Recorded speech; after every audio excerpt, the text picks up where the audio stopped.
c'est Jerry ASMR et aujourd'hui on se retrouve pour une vidéo sur NHL 96 sur Super Nintendo. Alors on va démarrer une saison. Donc on va régler quelques petits trucs. Donc expert, novice, intermédiaire, on va essayer de se mettre sur de l'intermédiaire, d'accord. 10 minutes, c'est bien.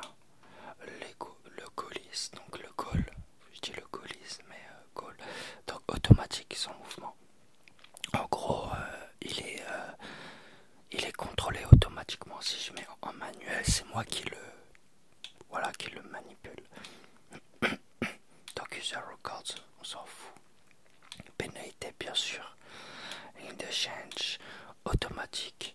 Fighting, ouais, parce que sinon c'est pas drôle. Et multigame, voilà. Les playoffs en multigame, ça se joue sur plusieurs matchs entre les deux équipes.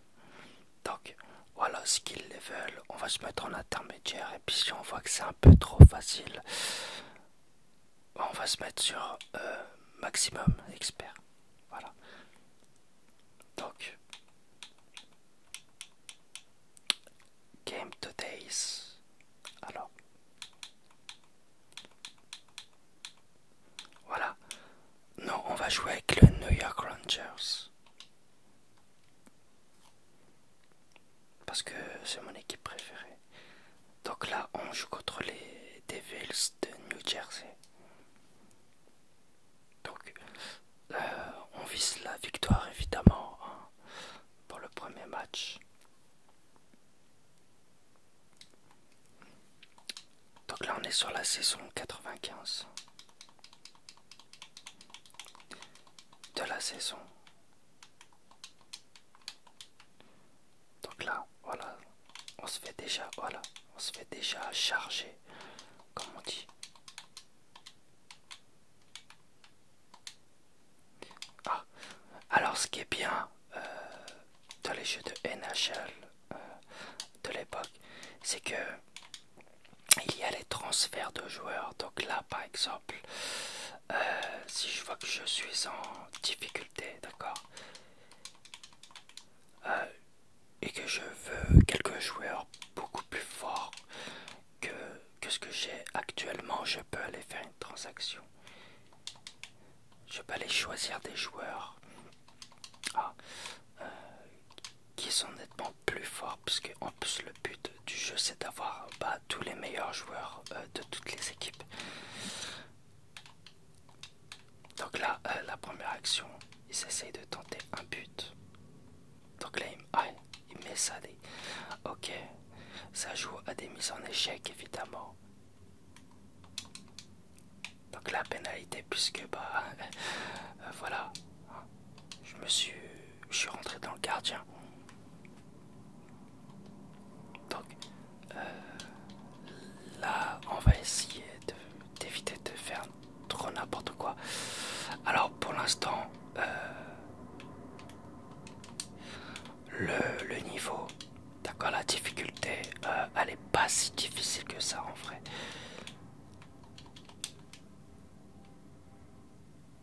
Donc là, on est vraiment sur du... voilà. Parce que on serait en mode expert. Le joueur défensif m'aurait déjà mis une mise en échec. Donc là, quand on regarde, voilà, l'ordinateur, hein, l'équipe adverse, on s'aperçoit que, bon, ils sont pas si, on va dire, je dirais rapide, mais plus agressif, voilà. Alors ça veut pas dire qu'ils vont pas marquer de but, hein, évidemment, mais là, quand tu te retrouves tout seul, voilà, comme ça, j'enclenche déjà un premier but hein, de Mac Messier avec une assistance du gardien qui est Mike Richter. Donc là, c'est vraiment, on est sur du soft. Je pense que cette difficulté, elle est soft. Donc là, j'ai voulu tenter un tir de loin. Alors, ce qui est bien dans les anciens NHL, c'est que des fois, les tirs de loin, ça peut rentrer. Ah, il suffit que le gardien réceptionne mal son tir, le tir adverse. Donc là, ça peut, voilà.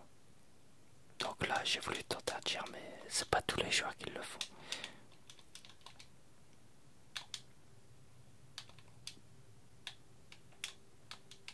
Donc j'ai réessayé un coup. Donc là, ouais. Oh, ça a failli rentrer. Là, pour le coup, ça a failli rentrer.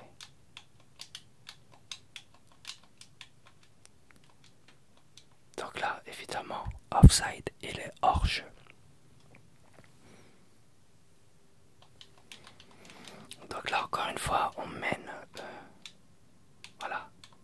J'ai voulu tenter le tir.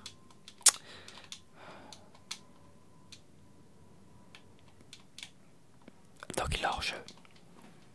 Alors, dans ces jeux-là, à l'époque, les NHL, faut pas oublier une chose, c'est que, comment dire,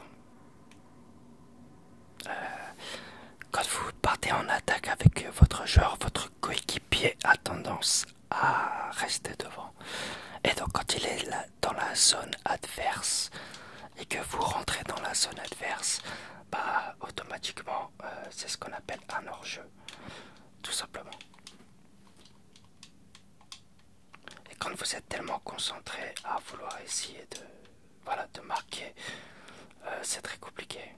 On n'a pas le temps d'essayer de... Donc là par exemple, voilà.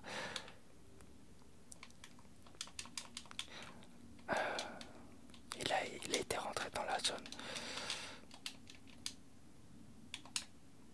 Mais là ça n'a pas fonctionné. Donc un tir de loin, oh vous avez vu, c'est ce que je disais tout à l'heure. Ah, j'ai voulu tenter la passe tir. Mais ça n'a pas fonctionné. Donc ouais, voilà. Ah, j'ai voulu tirer, mais ça n'a pas passé. Ah, hors jeu. Évidemment hors jeu. Donc, encore une fois, il nous reste 11 secondes dans la première période. Donc là, on va laisser. Hein. Donc là, ça tire. Voilà. Là, ah non, il nous reste 1 minute 19. Pardon, c'était là le power play. Voilà, geste technique. Ah, ça aurait pu fonctionner. Alors, c'est ça qui était assez intéressant, c'est qu'entre les NHL sur Mega Drive et sur la Super Nintendo, ça n'a rien à voir, mais vraiment rien à voir. Si vous voulez vraiment un truc genre, voilà, comme ça là, admettons vraiment un jeu basé sur de la technique, enfin des gestes techniques, allez clairement sur la Super Nintendo, sur la Mega Drive. Faut se contenter d'un autre type de jeu, surtout au niveau du jeu. Donc passe tir, ou alors des fois avec de la chance, vous faites un petit truc genre vous retournez puis vous tirez à l'aveugle. Mais là on a vraiment, voilà, c'est deux choses différentes et les interfaces sont aussi différentes. Ce qui fait que, voilà, sur la Super Nintendo, là ça c'est plutôt assez fun. Hein, quand vous regardez si vous faites la comparaison et que vous voulez vraiment un jeu plutôt assez fun sur ça, faut mieux aller sur la Super Nintendo. Voilà. Et sur la Mega Drive, bah, il n'y a pas le système des gestes techniques. Enfin, les gestes techniques, pardon. Les feintes. Parce que oui, quand on utilise les fameuses touches LR, par exemple, tac, ça c'est une feinte. Ça c'est une feinte. Et la feinte, elle est assez drôle. Parce que, là j'ai failli la mettre. C'est que en règle générale, si vous avez, ah là ils sont égalisés, si vous utilisez plus ce type de gameplay, vous aurez plus une préférence sur la Super Nintendo que sur la Mega Drive. Alors par contre aussi, et ça faut pas oublier parce que c'est un truc que j'ai remarqué, c'est que sur la Super Nintendo, et hors jeu évidemment comme par hasard, c'est que sur la Super Nintendo, les joueurs, quand ils veulent récupérer le palais, bah, c'est un petit peu du aléatoire. Vous avez l'impression que l'ordinateur il est pas vraiment synchro et calé sur quelque chose. Ouais, j'ai failli la mettre dans mes camps. Voilà, par exemple, regardez, ouais, il a mis 30 piges, alors que sur la Mega Drive, il n'y avait pas ce genre voilà, d'interactivité entre les joueurs. Ah, on est vraiment sur un truc où vous êtes obligé, et j'ai l'impression que c'est un peu cette compensation qu'ils ont fait entre le NHL sur la version Super Nintendo et Mega Drive, c'est que sur la Mega Drive, bah, ils ont tendance à vouloir récupérer le palais directement, alors que sur la Super Nintendo, vu que bah, il y a ces fameuses feintes et tout ça, et que le gameplay est complètement différent pardon, bah ils ont un peu joué sur ça. J'ai l'impression que ça, il y a un peu de ça, hein. Et parfois, ouais, on va pas se mentir, sur Super Nintendo, les jeux de NHL sont vraiment stressants au point d'être un peu énervants sur ce pied-là, d'accord. Donc là, par exemple, le joueur qui se gêne, ça c'est vraiment un truc qui énerve à mort, alors que vous avez pas ça sur la Mega Drive. C'est ça qui est assez intéressant. Sur la Mega Drive, c'est un peu plus chill, on dira ça comme ça, un peu plus détente. Alors que là sur la Super Nintendo, voilà. Et j'ai l'impression que les passe-tirs sur la Super Nintendo ne servent tellement à rien à cause de justement pas des feintes. Donc, et le jeu est beaucoup plus speed. J'ai l'impression que le jeu est beaucoup plus speed sur la Super Nintendo que, ouais, voilà. Donc là j'ai marqué le deuxième but. Donc j'ai l'impression qu'il est un peu speed sur la Super Nintendo. Ce qui fait qu'il est un peu stressant à la longue à force de jouer. Alors que là sur un Mega Drive, non, bah étant donné qu'il n'y a pas les feintes, ça va vous demander de, voilà. Wow, ça c'était beau. Donc pénalité évidemment pour l'équipe adverse. Donc pour l'instant on mène. Alors, on va dire mon sentiment sur le match. Bah on est sur de l'intermédiaire, donc une difficulté pas si compliquée, hein, puisque la preuve, bon ils ont mis un but, mais ce que je veux dire c'est que voilà, il n'y a pas de joueur adverse qui vous met directement la charge d'un coup, genre c'est vraiment en speed. Là c'est non, c'est-à-dire tu fais une faute ou tu fais une erreur, voilà, t'as plus de chances voilà, de pas perdre ton match. Donc là par exemple, ça c'est un truc assez drôle et fun,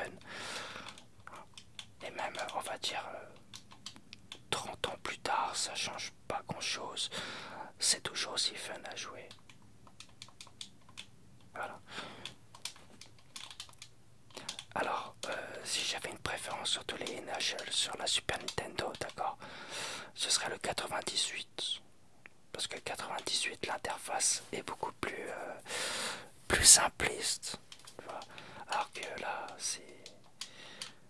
les interfaces sur les précédents, ils sont pas, voilà, c'est un peu plus compliqué. Voilà. Ah, pénalité, évidemment. Donc là, voilà, on n'a pas le choix.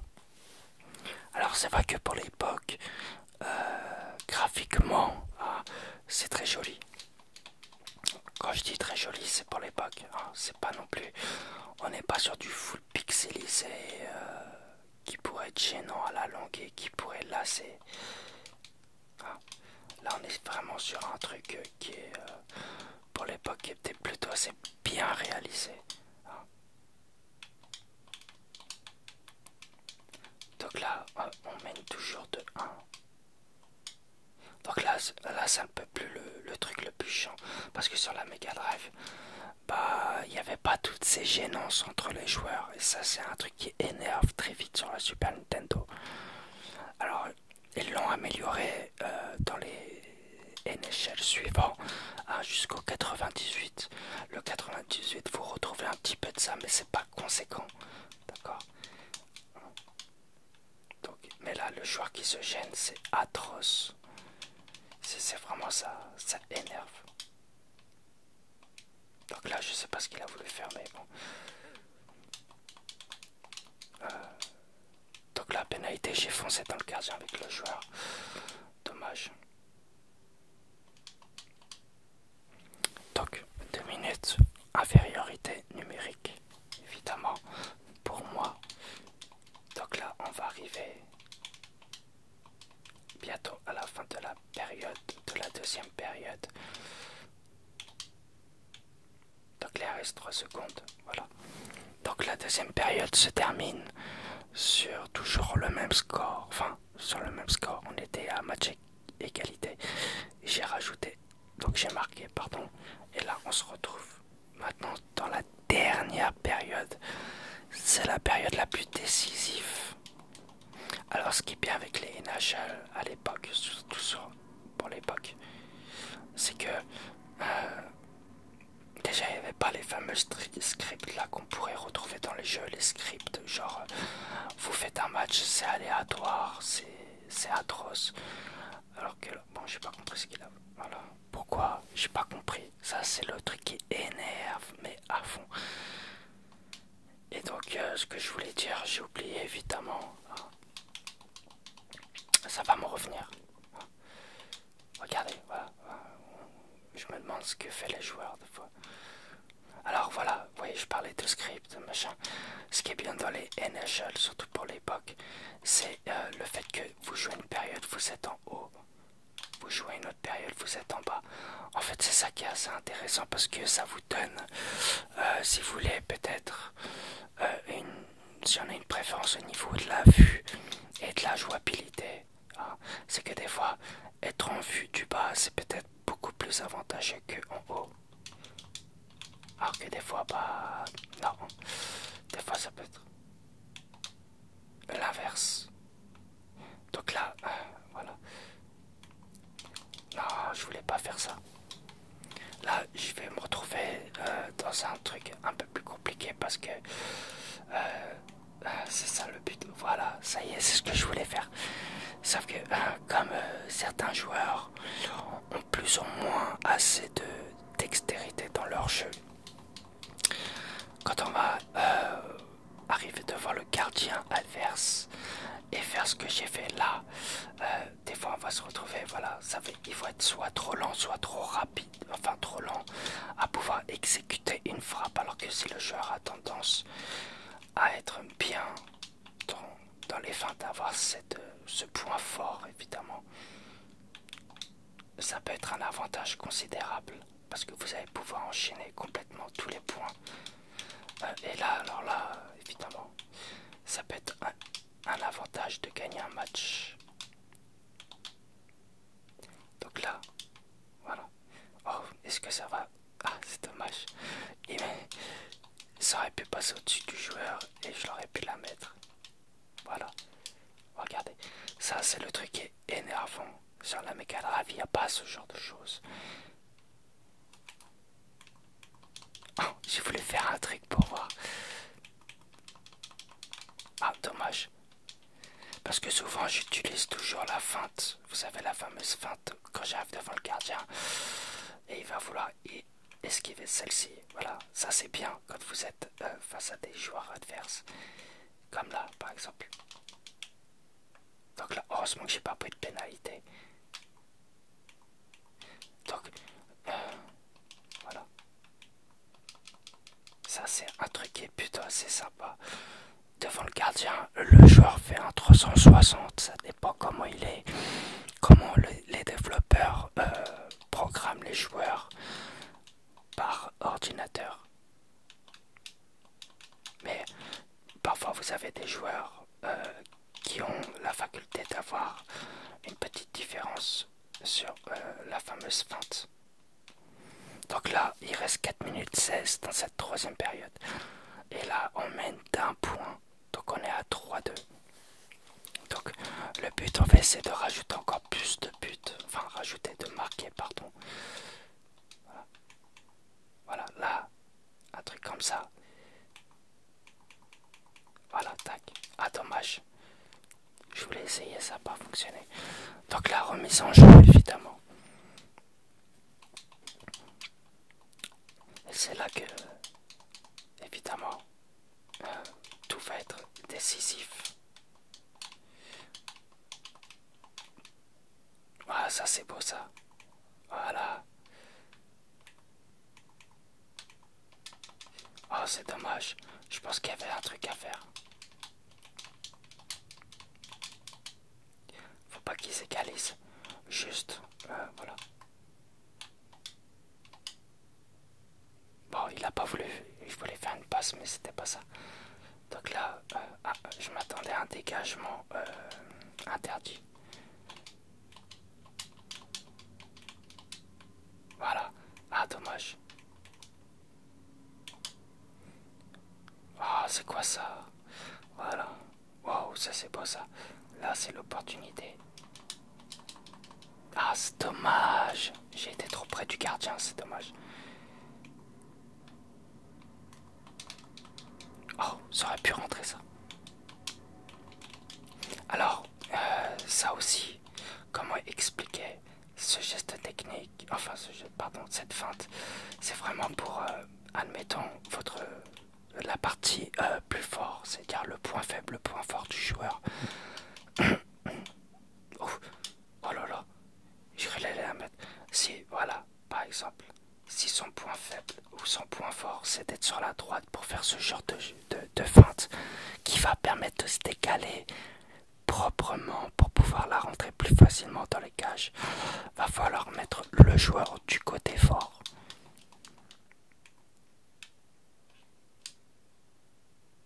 Ah, j'ai voulu tenter, des fois ça fonctionne. Donc il va falloir vraiment jouer sur ce plan là. Donc là, admettons, voilà.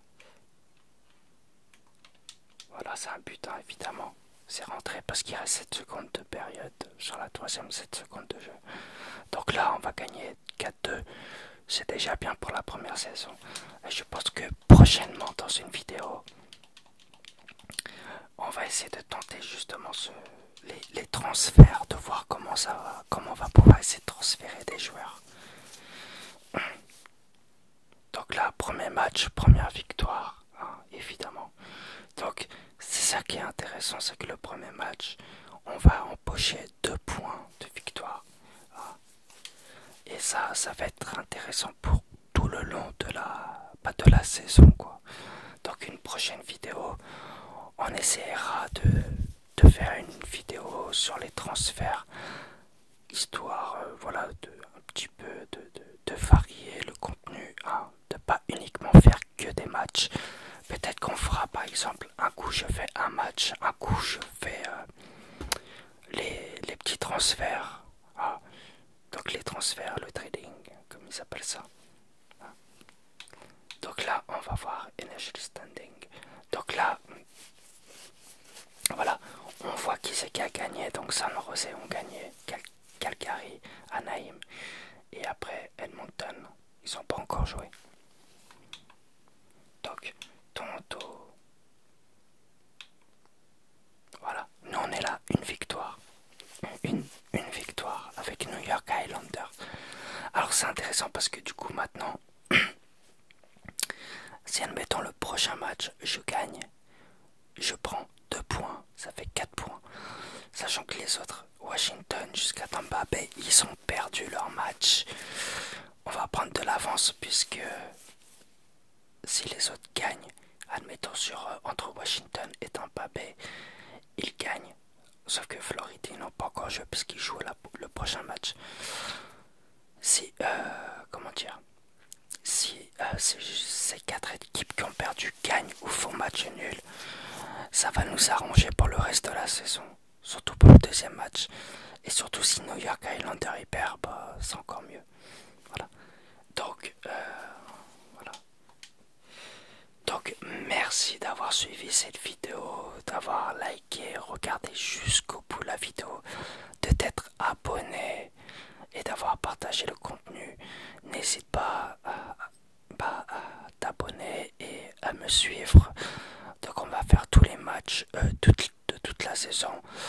Et je pense qu'une prochaine fois je commenterai la difficulté. Juste pour voir quand j'aurai acheté quelques joueurs. Acheté échanger plutôt, parce que c'est des échanges, c'était ça qui était bien à l'époque. Donc voilà, merci d'avoir regardé. Donc on se dit à la prochaine.